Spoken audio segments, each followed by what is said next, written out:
नमस्कार, जय हिंद, राम राम। कैसे हो सारे लोग?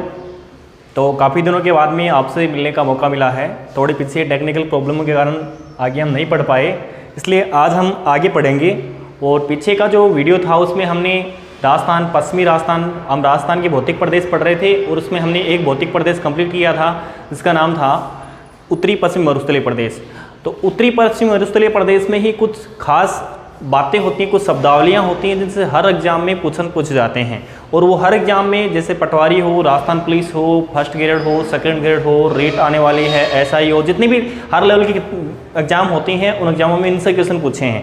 तो वो शब्दावलियों को हम एक एक करके देखेंगे कि पश्चिमी राजस्थान में ऐसे शब्द हैं जिनके बारे में एग्जाम में पूछते हैं कि जैसे पलाया क्या होती है, इंसलबर्ग क्या होता है, पिडमेंट क्या होता है, बजादा या बालसन। जैसे पिछली फर्स्ट ग्रेड में पूछा गया था कि जो निम्नलिखित में से कौन सा बालसन का उदाहरण है, तो बालसन नीचे झीलों के नाम दिए हुए थे, है ना। तो झीलों के नामों में जो सांबर झील है वो बालसन है। अब हमें ये पता होना चाहिए कि बालसन क्या है। उसी प्रकार से लाठी सीरीज क्या है, सेवण क्या है, धामण क्या है, इसे नाड़ी क्या होती है, पीवना क्या है, मावट क्या है। ये राजस्थान की जो शब्दावलियाँ हैं पश्चिम मरुस्थल की, उन शब्दावलियों के बारे में हम एक एक करके चर्चा करेंगे। तो आइए स्टार्ट करते हैं। हमारी पहली शब्दावली है जिसको हम बोलते हैं पलाया झील। देखो, सबसे पहले हम बात करते हैं पलाया की। देखो, पलाया क्या होती है। पलाया जो अपना पश्चिमी मरुस्थल है उसमें बालुका स्तूप पाए जाते हैं, यानी रेत के टीले पाए जाते हैं। और जब बालुका स्तूपों के अंदर जब वर्षा होती है, यानी वर्षा ऋतु के अंदर जब वर्षा होती है तो वहाँ पे जल इकट्ठा हो जाता है। कहने का मतलब है कि बालुका स्तूपों के मध्य जब वर्षा काल में स्थायी या अस्थायी रूप पर जल इकट्ठा हो जाता है, ऐसी जो झीलें बन जाती हैं वहाँ पर, इन झीलों को क्या कहा जाता है? पलाया कहते हैं। जैसे देखो, जैसे मान लो कोई बालुका स्तूप है, जैसे ऐसे कोई बालुका स्तूप बना हुआ है, ऐसे रेत का टीला, जिसे हम क्या बोलते हैं? टीला बोल सकते हैं हम। ये है टीला या बालुका स्तूप। देखो, अब जब वर्षा होती है तो वर्षा होने से यहाँ से जो पानी आता है और पानी आकर के यहाँ इकट्ठा हो जाता है, इन बालुका स्तूपों के बीच में इकट्ठा हो जाता है। थोड़े समय के लिए या लंबे समय के लिए इकट्ठा हो जाता है और ऐसे यहाँ पर झीलें बन जाती हैं। इन झीलों को क्या कहते हैं? पलाया झील कहते हैं। ठीक है, तो पलाया क्या होती है? बालुका स्तूपों के मध्य वर्षा काल में स्थायी व अस्थायी रूप से जो जल इकट्ठा हो जाता है, ऐसी झीलों को क्या कहते हैं? पलाया झील। और पलाया झील के बारे में बात करते हैं, ये जो पानी वाली जगह है, ये झील है, थोड़े समय के बाद में सूख जाती है। ये झीलें क्या हो जाती हैं? सूख। अब आपको पता है पश्चिमी मरुस्थल में मिट्टी में वो लवणता ज़्यादा पाई जाती है और मिट्टी में लवणता होने के कारण इस पानी के साथ में जो लवण घुल के आ जाएंगे और लवण घुल के आने से ये पानी है वो कैसा होगा? खारा पानी होगा। आपको पता है ये पश्चिमी राजस्थान में ज़्यादातर खारे पानी की झीलें पाई जाती हैं। अब ये खारा पानी है तो ये पानी सूख जाएगा। सूखने के बाद में जो दलदली भूमि बनेगी, दलदली भूमि बनेगी, यानी सूखने के बाद में यहाँ जो दलदली भूमि बनेगी, दलदली, और भूमि कैसी हो? दलदली होगी, उसके साथ में क्या होगी? लवणीय भूमि। दलदली और साथ में कौन सी है? लवणीय। ऐसी दलदली लवणीय भूमि को क्या कहा जाता है? देखो, ऐसी लवणीय भूमि को क्या कहते हैं? रण कहते हैं। क्या कहते हैं? रण या टोट। तो टोट क्या होता है? बालुका स्तूपों के मध्य दलदली लवणीय भूमि को क्या कहते हैं? रण या टोट कहते हैं। समझ में आया? देखो, पलाया के सूखने के बाद में जो दलदली भूमि बनती है, दलदली होती है, लवणीय यानी खारी नमकीन भूमि बनती है, उसे क्या कहते हैं? रण या टोट कहते हैं। अब देखो, हम बात करें प्रमुख रनों की, तो सर्वाधिक रन है वो कहाँ पाए जाते हैं? सर्वाधिक रन पाए जाते हैं जैसलमेर में। सर्वाधिक रन कहाँ मिलते हैं? जैसलमेर में। जैसे जैसलमेर के हम रनों की बात करें तो जैसलमेर में कौन कौन से रन हैं? जैसे पोकरण है, पोकरण है, पोकरण है, उसके बाद में भाकरी है या भाकरी, भाकर, लवा, ये हैं। ठीक है, इसके बाद में हम जोधपुर की बात करें तो जोधपुर में एक रन है, इसका नाम है बापरन। ठीक है, बाड़मेर में बात करें तो बाड़मेर में एक रन है जिसका नाम है थोब। ये क्या है? राजस्थान के प्रमुख रन। जैसे अपने रन जैसलमेर में भी, अपने चूरू में भी है, जो पड़ियारा है, पड़ियारा को क्या बोलते हैं? रन। तो पड़ियारा भी क्या है? चूरू वाला। पोकरण है, भाकरी है, लवा है, ये सारे कहाँ के? जैसलमेर के। जोधपुर का रन जिसका नाम क्या है? बाप, और बाड़मेर के रन का क्या नाम है? थोक, ठीक है। इसके बाद में बात करते हैं हम अगले की, पलाया झील हो गया। इसके बाद में दूसरा क्या हो गया, रन या टोट, जिसमें रन प्रमुख रन देखे हमने जैसलमेर के ये हैं, जोधपुर का बाप है और बाड़मेर का क्या है, थूक। इसके बाद में हम अगला देखें तो दूसरा क्या है, दूसरे का नाम है लाठी सीरीज। तीसरा हो गया वैसे तो लाठी सीरीज। ये लाठी सीरीज क्या है भाई, इंपॉर्टेंट है, हर एग्जाम में पूछते हैं इनसे क्वेश्चन कि लाठी सीरीज क्या है। लाठी सीरीज की बात करें तो ये अपने राजस्थान में पाए, राजस्थान में कहां पे, जैसे ये अपना राजस्थान है इस प्रकार से, ये ऐसे राजस्थान है ऐसे, और राजस्थान में पाकिस्तान है, पाकिस्तान की सीमा के पास में यहां पर देखो एक स्थान है जिसका नाम है पोखरण। कौन सा स्थान है, पोखरण स्थान है, ठीक है। यहां एक स्थान है इसका नाम है मोहनगढ़। यहां कौन सा है, मोहनगढ़। पोखरण और मोहनगढ़ के बीच में, इन दोनों के बीच में यहां क्या पाई जाती है, वैसे तो इस क्षेत्र में जो पानी निकलता है जमीन से वो कैसा निकलता है, खारा होता है, लवणीय पानी होता है। लेकिन यहां इस क्षेत्र में जो पानी है वो क्या है, मीठा पानी है। तो यहां पर क्या है, ये क्या है, मीठे भूमिगत। भूमिगत का मतलब क्या है, जमीन के अंदर, जलपट्टी। यानी लाठी सीरीज क्या है, ये जैसलमेर के अंदर पोखरण से लेकर के मोहनगढ़ के बीच में भूमिगत मीठे जल की यानी भूगर्भिक मीठे जल की पट्टी को क्या कहते हैं, लाठी सीरीज कहते हैं। इस लाठी सीरीज की जो खोज है वो काजरी के वैज्ञानिकों ने की थी 2007 में। कब की थी, 2000। लाठी सीरीज की खोज कब हुई, 2007 में। काजरी है वो क्या है, जोधपुर में एक अंतर्राष्ट्रीय शुष्क अनुसंधान संस्थान, राष्ट्रीय शुष्क अनुसंधान संस्थान है, उसी ने इसकी क्या की थी, खोज। काजरी की स्थापना 1959 में हुई थी, जोधपुर में उसका मुख्यालय है, तो उसी ने इसकी खोज की थी। अब ये क्या है भाई, ये है यहाँ पर क्या है, भूमिगत जमीन के नीचे क्या है, एक जल की पट्टी है जहां से क्या निकलता है, मीठा पानी मिलता है। और इसी क्षेत्र में यानी इस लाठी सीरीज के क्षेत्र में यहां पर घासें पाई जाती हैं, और घासों में एक फेमस घास है जिसका नाम है सेवण घास। घासों में सबसे फेमस कौन सी घास है, सेवण। देखो यहां पर पानी कैसा है, मीठा निकलता है, और इसी मीठे पानी के क्षेत्र में होने के कारण यहां पर कौन सी घास पाई जाती है, सेवण। सेवण घास है, उसका वानस्पतिक नाम क्या है, लैस्यूरिस। सेवण घास का वानस्पतिक नाम क्या है, लैस्यूरिस, लैस्यूरिस सिडुकस, लैस्यूरिस सिडुकस। देखो बहुत बार क्या पूछा जाता है कि सेवण घास का वानस्पतिक नाम क्या है, लैस्यूरिक सिडुकस। सेवण क्या है, जैसलमेर में पाई जाने वाली क्या है, एक घास है जिसका वानस्पतिक नाम लैस्यूरिक सिडुकस है। इसको खाने से ये पौष्टिक होती है, और इसके खाने से जो पशु होते हैं मोटे ताजे हो जाते हैं, ज़्यादा दूध देते हैं। अब सेवण जो घास होती है उसमें अपना जो राज्य पक्षी, इसका नाम क्या है, गोडावण। गोडावण राज्य पक्षी कौन सा है, गोडावण। ये सेवण घास जैसे कूंचा होता है, कूंचे से छोटी होती है डाब, छोटी होती है डाब, उसके बाद में कूंचा होता है, कूंचे से थोड़ा मीडियम साइज की होती है, इसको बोलते हैं सेवण घास। और इसी घास में अपना राज्य पक्षी कौन सा है, गोडावण। और ये गोडावण क्या देता है, अंडे देता है, इसलिए सेवण को गोडावण की क्या कहते हैं, प्रजनन स्थली, प्रजनन स्थली कहते हैं। सेवण घास को क्या कहा जाता है, गोडावण की प्रजनन स्थली कहा जाता है। इसके अलावा हम बात करें कि सेवण घास ये कटने के बाद सूख जाती है, सूखने के बाद ये सूखी हुई सेवण को क्या कहते हैं, लिल्लोण कहते हैं। सूखी हुई सेवण को क्या कहा जाता है, लिल्लोण कहा जाता है, ठीक है। इसके अलावा और भी घासें पाई जाती है, इसका नाम धामण घास है। कौन सी घास है, धामण। ये भी कहाँ पाई जाती है, जैसलमेर में। और धामण घास है उसको हिंदी में क्या कहते हैं, इसको कहते हैं धामरा, धामरा कहते हैं। संस्कृत में इस घास का नाम है जयंती वेद।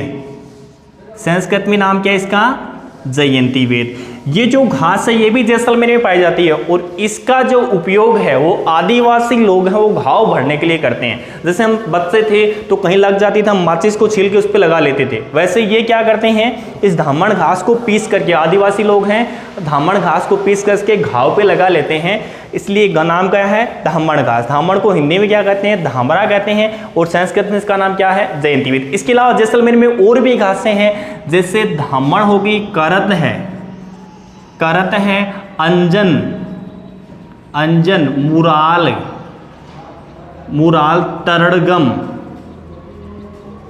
तरड़गम, ये क्या है, जैसे एक बार पटवारी के अंदर क्वेश्चन पूछा हुआ है कि सेवण, धामण, करत, अंजन, मुराल, तरड़गम, ये सब क्या हैं, ये सब जैसलमेर में पाई जाने वाली घासें हैं। जैसे हमें देखो इनका नाम तो हमें सुना हुआ है, सेवण का सुना है, धामण का सुना है, लेकिन क्वेश्चन वहां से पूछ लिया जाए कि करत, अंजन, मुराल, तरड़गम आदि सब क्या हैं, आदि जैसलमेर में पाई जाने वाली घासें हैं। तो हमने सबसे पहले ये देखा पलाया झील, उसके बारे में रन या टोट, लाठी सीरीज। अब लाठी सीरीज के क्षेत्र में कौन सी घास पाई जाती है, सेवण घास पाई जाती है। सेवण घास का वानस्पतिक नाम क्या है, लस्यूरी सिडुकस।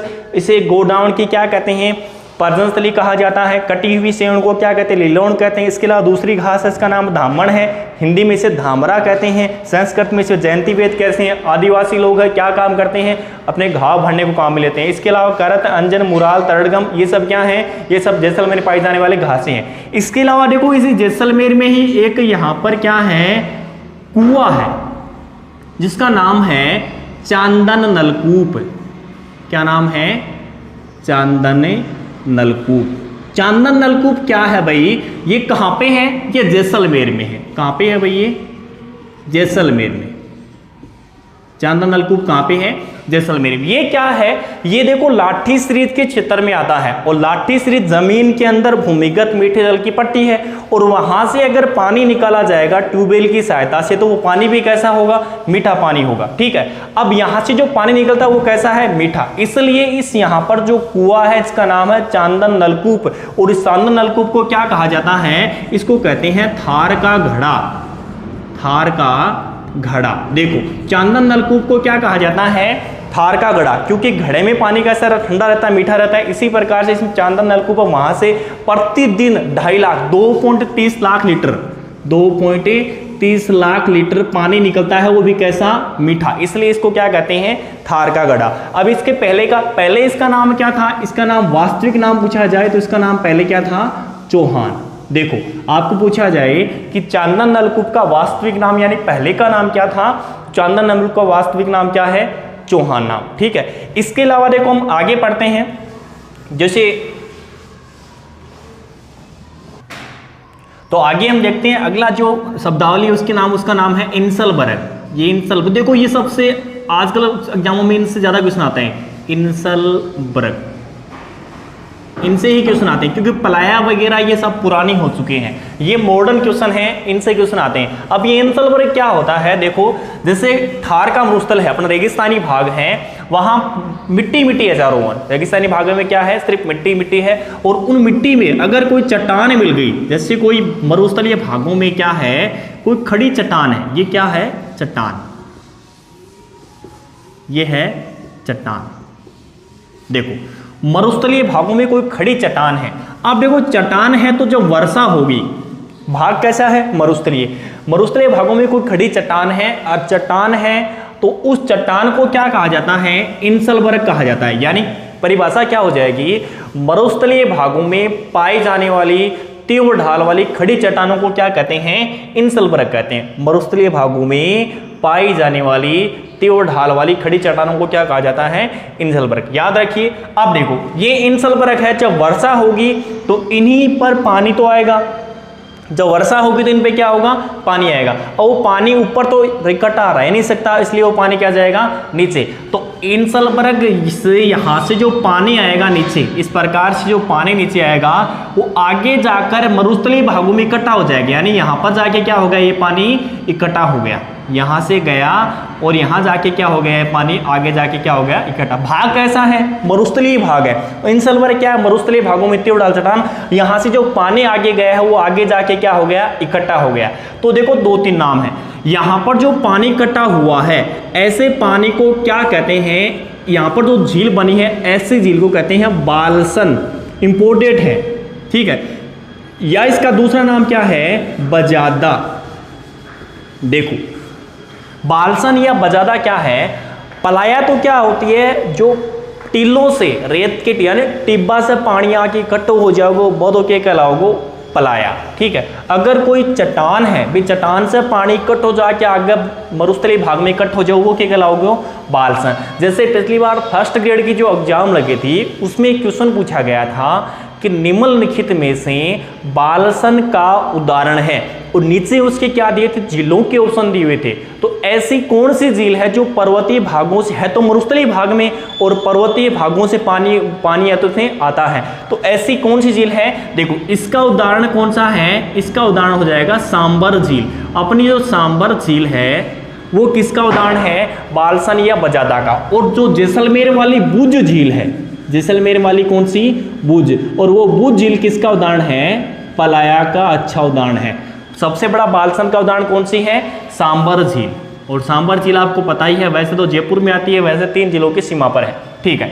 एक चीज होगी इंसलबर्ग, दूसरी चीज होगी बालसन। इंसलबर्ग खड़ी चट्टान, बालसन जो पानी इकट्ठा हुआ वो। अब देखो उनके बीच में जो मिट्टी इकट्ठा होती है, यानी जब चोटी से चट्टान से पानी आता है उसके साथ मिट्टी आती है, और वो मिट्टी उस झील में गिरने से पहले यहाँ जमा हो जाती है इस क्षेत्र में। इस क्षेत्र में क्या हो जाती है, ये जमा, यानी क्या हो गया, परिभाषा क्या हो जाएगी, इंसलबर्ग और बालसन के मध्य मिट्टी का जमाव, मिट्टी का जमाव क्या कहलाता है, पिडमेंट कहलाता है।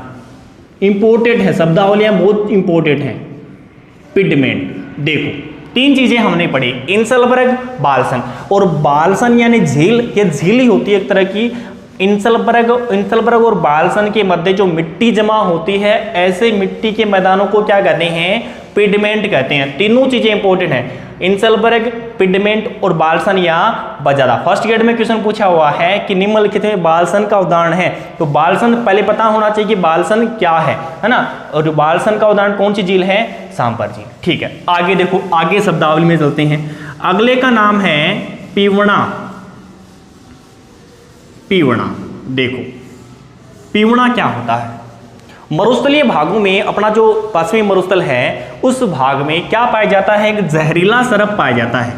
क्या पाया जाता है, जहरीला सरप। मरुस्थलीय भागों में पाए जाने वाला जहरीले सरप जिसको क्या कहते हैं, पीवणा कहते हैं। फिलहाल ये पीवणा क्या है, एक लुप्त होती प्रजाति है जिसका उल्लेख किसमें किया गया है, रेड डाटा बुक में। रेड डाटा बुक वो बुक है जो विश्व की जितनी प्रजातियां हैं वो विलुप्त हो रही हैं, उनको संरक्षण के लिए उसमें नाम सम्मिलित किया गया है। तो ये अपना पीवणा जो सांप है वो भी क्या है, एक लुप्त होती प्रजाति है। और ये पीवणा सांप है, ये कैसे कहा जाता है, पहले ऐसे कहा जाता है कि ये पानी, ये व्यक्ति की कहाँ पे बैठ जाता है, यहाँ पे बैठ करके, छाती पे बैठ करके उसका क्या करता है, ये सांस को पी लेता है, ऐसे पुरानी मान्यता है, ठीक है। पीवणा है। एक होता है पावणा। पावणा किसे कहते हैं, पावणा क्या होता है, अपने जो मेहमान आते हैं, अपने घर में जो मेहमान आते हैं, मुख्यतः तो जवाई को क्या कहा जाता है, पावणा। जवाई क्या होता है, पावणा। लेकिन मुख्यतः मेहमान को क्या कहते हैं, पावणा। लेकिन ये पावणा नहीं है, ये क्या है, पीवणा है। इसके अलावा अगली जो नाम आता है, इसका नाम आता है नाड़ी।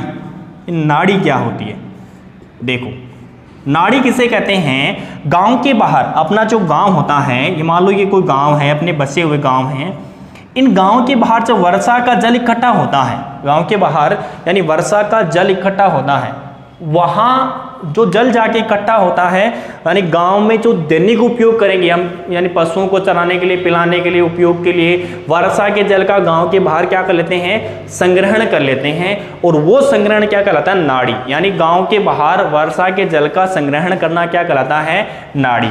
अब उस नाड़ी का जो बीच का गहरा स्थान है उसे क्या कहते हैं, टोब्बा कहते हैं। नाड़ी का बीच का गहरा स्थान क्या कहलाता है, टोब्बा। जिससे अपना जोहड़ होता है, छेकावाटी में कच्चे कुएं खोद जाते हैं, उन्हें क्या कहते हैं, जोहड़। और जोहड़ का बीच का गहरा स्थान क्या कहलाता है, चोब्बी। उसी प्रकार से नाड़ी का जो बीच का गहरा स्थान है वो क्या कहलाता है, टोब्बा कहलाता है, ठीक है। अब उस नाड़ी के चारों ओर, यानी ये क्या है, पानी इकट्ठा कर लिया हमने, ये पानी इकट्ठा हो गया।